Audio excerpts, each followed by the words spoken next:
A Memphis-based cheerleading company, which sponsors cheer tournaments all over, is now under fire, facing a federal lawsuit with claims of abuse.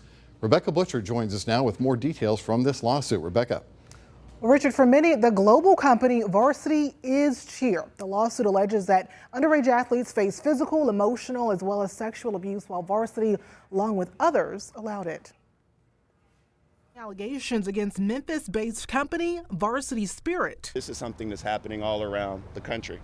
The most amazing thing is Varsity just built a new facility here in Memphis, Tennessee, and they built it on the back of sex abuse victims. That's a fact. That facility attorney Bakari Sellers is talking about is in uptown Memphis. USASF, Bain Capital, Varsity has allowed sex abuse to go. It feels as if they simply don't care. Accused of allowing predatory behavior, the suit names Varsity founder Jeff Webb, the U.S. All-Star Federation, and U.S. Cheer. Now, many consider Varsity as cheer itself, the global company that leads in cheer and dance apparel, plus camps and competitions. There is a culture of over-sexualization in cheer.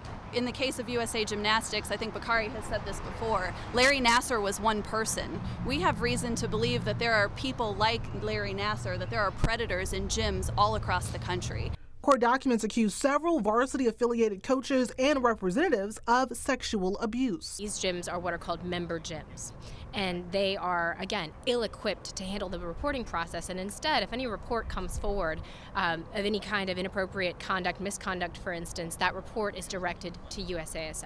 We are exploring that level of control. Designated by Varsity as a rising coach in Knoxville achieving star status, Dominic Frizzell of Premier Athletics is accused of abuse while, quote, under the control and authority of Varsity, USASF, USA Cheer, and others. Premier Gym had information and had reports that Mr. Frizzell had sexually abused young boys for weeks, months, and yet he continued to be allowed in the gym. No one called John Doe number 1 to tell him about these reports from other athletes.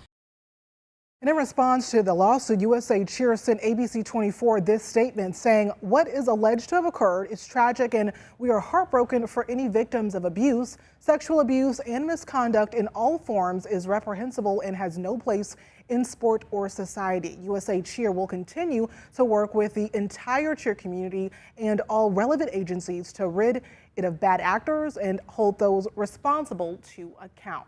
Now tonight we have learned that Frizzell has been dismissed from the University of Tennessee cheer program as a cheerleader. Meanwhile, attorney Sellers believes that this suit will lead to criminal charges. Richard?